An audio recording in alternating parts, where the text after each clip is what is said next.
friend, the Lord gives each of us the same 24 hours in the day. But are you maximizing and making a difference with your hours? Let's chat about how you can make a difference. Stick around. I'm Ashley White, the host of Joy on the Journey podcast, a weekly podcast all about defining, finding, and maintaining joy on the journey of life. This week's guest is Brittany Hill. Brittany is a financial and business partner with global experience in strategy development for Fortune 500 companies. She's also a realtor, an investor, and a boss businesswoman. Brittany's mission is creating wealth for generations. But above all else, she is a servant leader and believer in Christ. Brittany, thank you so much for joining the podcast. Thank you for having me. I can't wait, y'all. So, the podcast is all about defining, finding, and maintaining joy. So, if you had to think about what joy felt like to you, could you put it into words? Joy, what joy feels like. I'd say joy feels like a happiness that you have no matter what's going on around you. Life could look different than what I want it to be, but I'm still happy and content because of the joy that I have within me. And have you always had that kind of feeling or definition of joy? I learned this definition in church. Okay. That joy comes from the Lord. No one else can give it to me, and no one else can take it away. And that's just something I've carried with me in life. Joy, it doesn't have to depend on my circumstances, but it's just something within me that came from the Lord. And were you raised in the church as a young girl? Absolutely. Every Sunday. Easter speeches and all. Not Easter speeches. Yes, ma'am. Easter speeches. Oh, Lord. Did you have the little white socks and the patent leather shoes? Yep. Okay. The white socks and stockings and patent leather shoes. Oh, the double. Mm-hmm. Oh, she was extra churchy. So, in those moments when joy wasn't that happiness, when it wasn't quite present, how did you persevere? Pushing through when joy, it doesn't feel like joy is present or life doesn't look the way I want it to. It's always just remembering that, one, having hope for something better in the future. Also, just going back to my roots, going back to joy comes from the Lord. It doesn't matter what's going on around me, just not really focusing on where I am today, focusing on where I'm going, where I want to be, and just, really just the roots and how I've grown up and really learned about keeping myself happy. In watching your family, what have they taught you about joy? My family, I feel like my family, we always, I grew up in the church, so my family was also in the church, and it's just something that we always smile, we always pray whenever things aren't going the way we want to, and just really keep happiness and like a familial just bond, laughing. That's always something that's at our family, whether it's dinner or going somewhere together. It's always just the happiness and the just upbeat, not really always trying to be optimistic, not letting your circumstances bring you down, and just seeing the bright side or the silver lining of whatever it is that we're going through. That's beautiful. And I asked you about your family because of your mission to create wealth through generations. And I want to know if that is the driving force, if your family was the driving force behind your mission. 100%. So I grew up, when I was younger, I had grandparents, and then I lived with my parents, and just seeing how hard they all worked to provide my sister and I a better life than what they maybe had when they were growing up was really something that I aspired to. They always told us to work hard, focus on education, praying through everything. And so I saw how hard they worked. But when I was in college, in business school, I was, working hard, and then I started applying for jobs. I had a classmate, and I was like, where are you applying? Are you doing internships? He was like, no, I think I'm going to take a couple years off after college. I was like, oh, that's nice. I was just like, so what are you going to work anywhere? And he was like, my dad got me some Apple stock when I was in high school, so I'm just going to live off that and take a couple years off. And so just learning about how that one decision of his father set him up made me feel like, well, I want to be able to do that for the next generations in my family and tell other people how to do it as well. So that's what really made me start looking into generational wealth and how I can build this for the future. Oh, wow. What else has driven your passion for advancement and for excellence?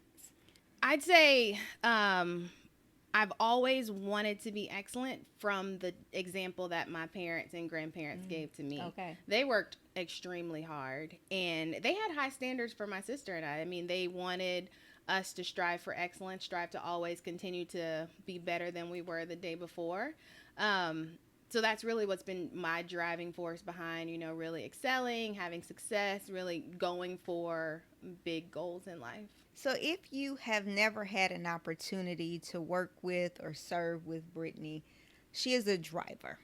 Okay. She is a set the goal at the moon. And even if you don't reach the moon, at least you are hitting the stars. Mm-hmm. So, have you always, even from a child, been ambitious?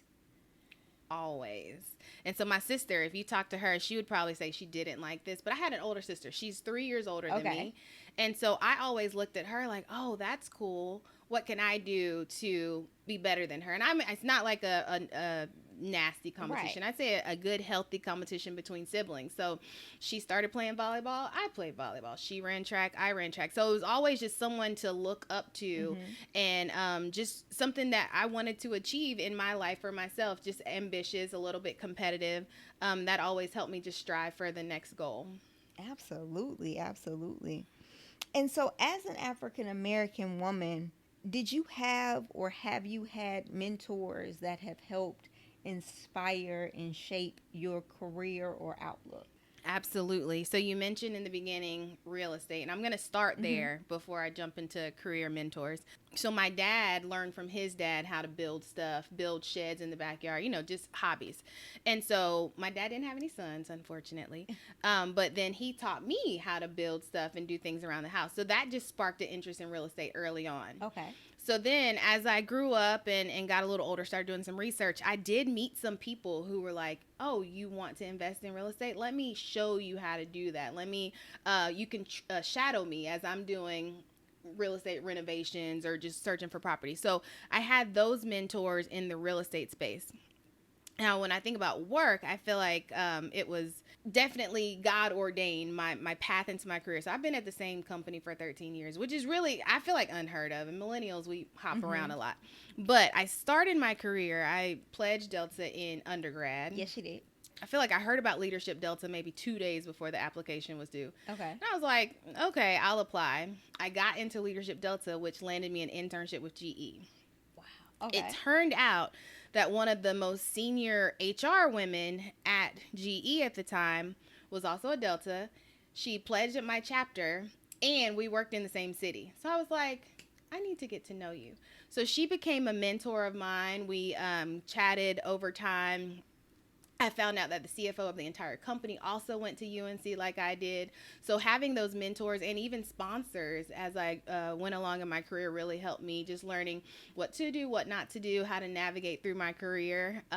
So on both the real estate side and my career side, I've had some really supportive people along the way helping me navigate the career and then also just make some tough decisions when it came to work and investing.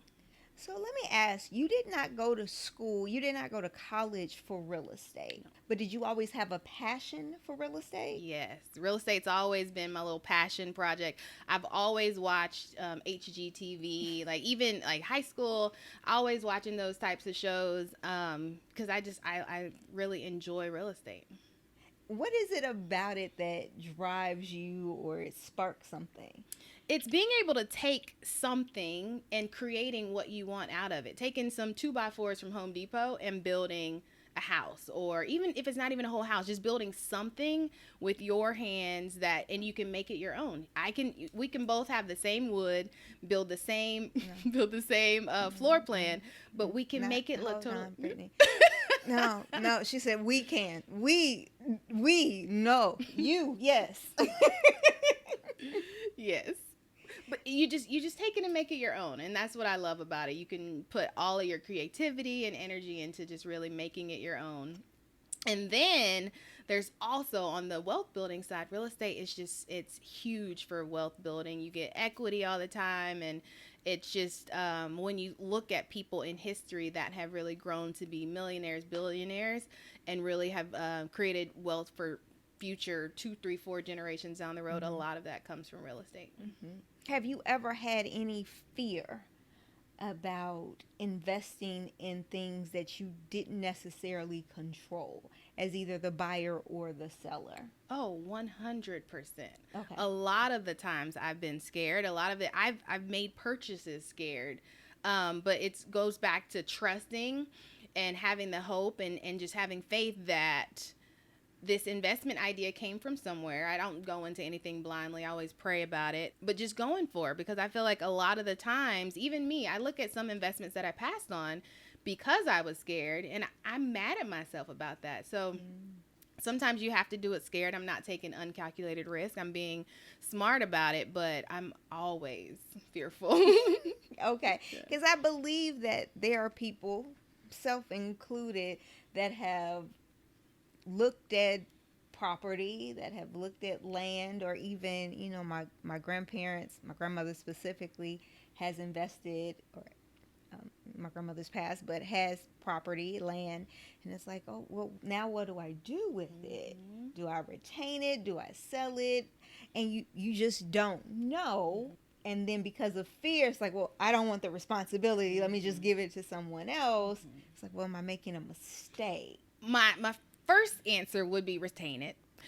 If possible, I'd say retain it. But real estate's not for everyone. A lot of people don't want to be property owners, and I think that's totally okay. But if someone is interested in saying, I have this land, from maybe they inherited it or they bought something, they moved to another city, whatever it may be, and they're afraid or they don't know what to do, I think the internet has a lot of good resources. You have to comb through, make sure you're getting good information, but you don't have to have someone holding your hand, having a good mentor. It's a good idea, but you don't have to have that to know, if I do keep this, what needs to be my next step. That's good. Thank you so much. And so, Brittany, I want to ask, as a woman of faith, it's a delicate balance between building wealth and not becoming obsessed with building the wealth. How have you found the balance? I think it's always keeping God first and knowing that any increase comes from God. So it's not me. Every time I get any increase, I always give back to God first, because I wouldn't have had it without blessings from the Lord. So just really keeping that perspective that it's not my own doing, it's not my own abilities that's helping me invest or find these properties or whatever it may be. Even promotions at work, it's not my own ability, it's all coming from God. So just always giving thanks, always giving back is how I keep that balanced perspective, and not becoming obsessed with the wealth generation and all of that, because money's not going to make you happy at the end of the day. I think money enables you to do more, including giving back, but just remembering that it all comes from the Lord. That's good. That's an important note for all of us, is to stay mindful that every good and perfect gift comes from the Lord. Absolutely, yeah. Absolutely. Very good. I want to ask that while you spoke about giving back, how important is that, and do you also have that as part of your portfolio, in terms of, do you have organizations that are near and dear to your heart, such as nonprofits that you also have started or give back to? Yes, absolutely. So giving back, very important to me. I always give a tithe to the church, but then there are also nonprofits that I support. Shameless plug, my family, we started a family foundation in 2020, and we focus on heart health and financial health. So really educating people about Being healthy, we've had a lot of heart disease in my family. So how can we overcome that? Even if it's in your genes, how can you better manage it so you don't deal with things like stroke, heart attack? But then also the financial health piece, teaching people, how do I budget? How do I manage credit card debt? Or if you have a lot of student loan debt, whatever it is, how can I get past that? So that's what our family foundation is about. And I support that with time and donations a lot. But yes, giving back is very important. And what's the name of your family foundation? It's the Hill Collective Foundation. In your portfolio right now is finance, real estate, and investing. Mm-hmm. Is there space for more, such as healthcare, assisted living kind of places, or anything like that?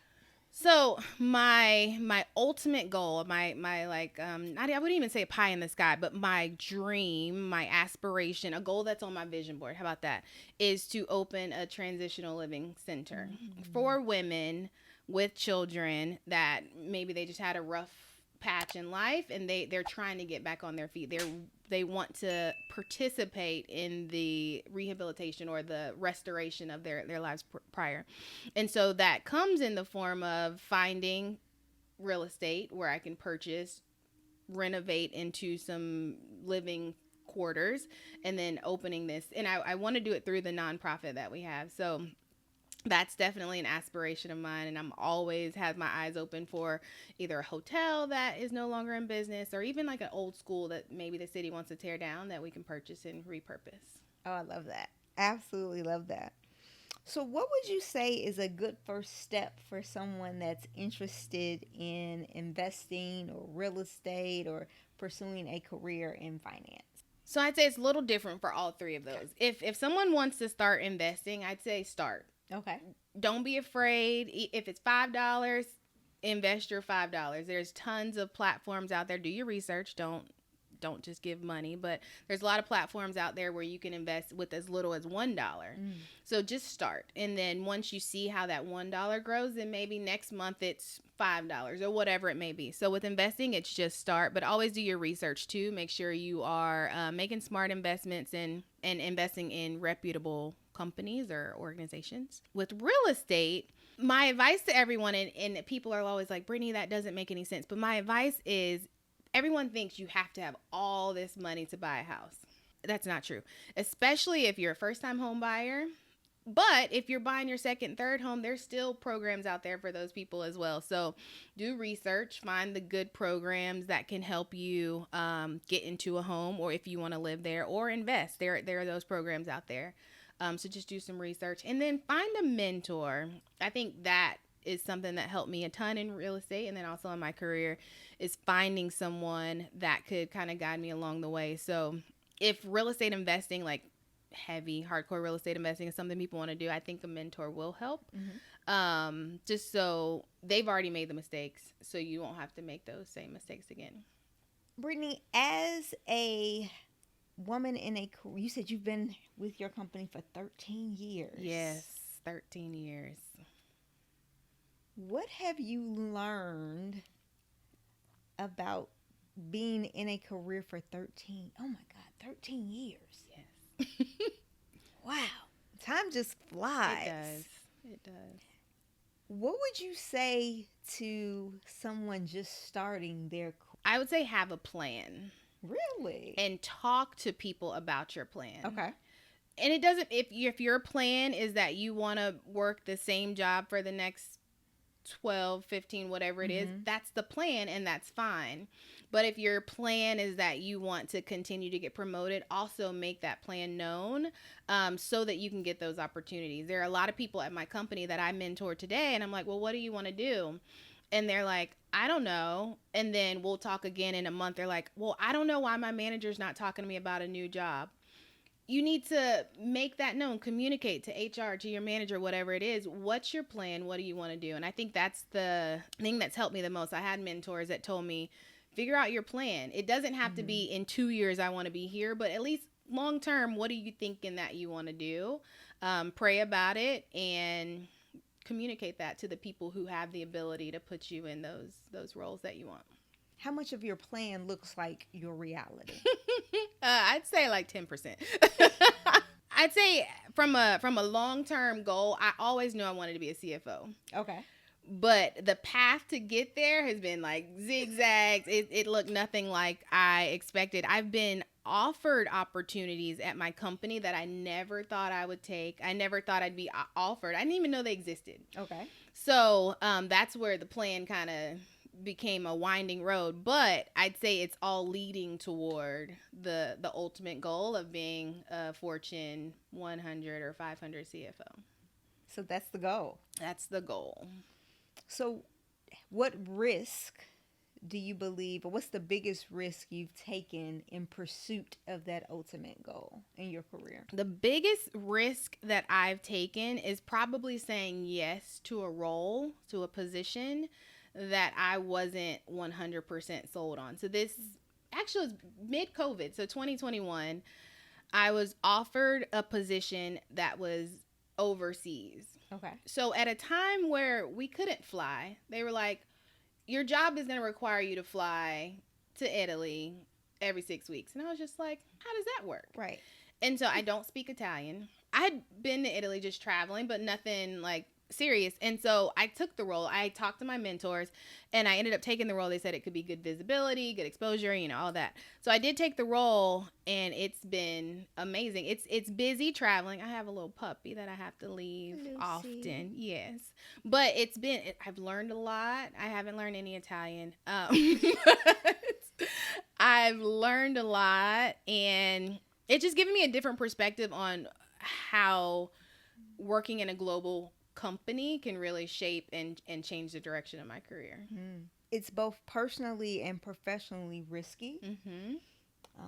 One, like you said, in the midst of the pandemic, to say, okay, well, every 6 weeks I will pack up myself and fly to Italy and stay however long and immerse myself in the culture. Mm-hmm. While at the same time, that has to be also incredibly rewarding to immerse yourself in another culture. Could you have imagined yourself doing that as a child in North Carolina? Absolutely not. Because growing up, that's not what I saw. So my mom worked at her company, I think 32 years before she retired. And my dad, he was consistent at companies, but it was always in Charlotte. I'm from Charlotte, North Carolina. Mm-hmm. It was always in Charlotte. My dad traveled a little bit for work, but home base was always Charlotte. So now to see myself, I've worked in, I think like 7 cities in the U.S. and I've worked now in 4 global countries. So to see that difference, I never would have imagined this as a little girl. Oh, that's so profound. So profound. And this is just the beginning. Just the beginning, yes. On the road to CFO. Yes, ma'am. So excited. So, Brittany, as you seek the Lord for the next phase of your joy journey, where would you dare share your hope for yourself over the next 5 years? So it's interesting. I was actually talking to a friend about this last night. I feel like part of me got caught up in busy culture. And I know we talked about during COVID how everything had to slow down. Mm-hmm. But even during COVID, I was just like, no, I have to be doing something. Let me try to do something online, or let me invest in properties over here, or whatever. I was just still busy. And so now I'm looking to kind of settle into what that next thing is. So how can I, instead of investing in, let's say, single families, how can I invest in something that's a little bit bigger, like maybe a multifamily, small apartment that would allow me to, I don't think it'll allow me to work less, but it'll just allow me to settle a little bit more. So I'm looking to just slow down a little bit. I think now I'm in a role in my career that's also very stable, and it allows me to just like be comfortable in that role without saying, okay, now I got to fight for the next role or fight for the next promotion. So the next 5 years, I'm looking to kind of like just slow down and rest in what I'm doing. To know Brittany, it's going to be interesting to see the adjustment and the challenge of the rest. I agree.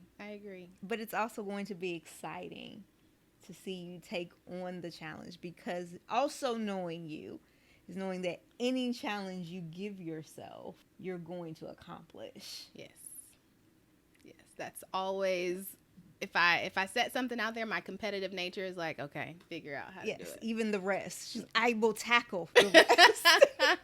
So that's going to be exciting. Mm-hmm. Absolutely, absolutely. So, Brittany, how can anyone find you if they are looking to purchase a home, if they're looking to sell a home, or they have any questions about investing both Yeah. locally or even in the Carolinas? How can they reach out to you? Reach out to me. I'm on most social media platforms that I know about. I'd never jumped on TikTok, but Instagram, I'm at it's B Heel. I'm a Tar Heel. LinkedIn, Facebook, Brittany Hill. And then also reach out to Ashley. She knows how to get in contact with me. But I'm always willing to help, especially in real estate, because I got tons of help when I was starting. So always willing to give advice, or if you just need to vent about how something didn't go well, I'm always available. Absolutely.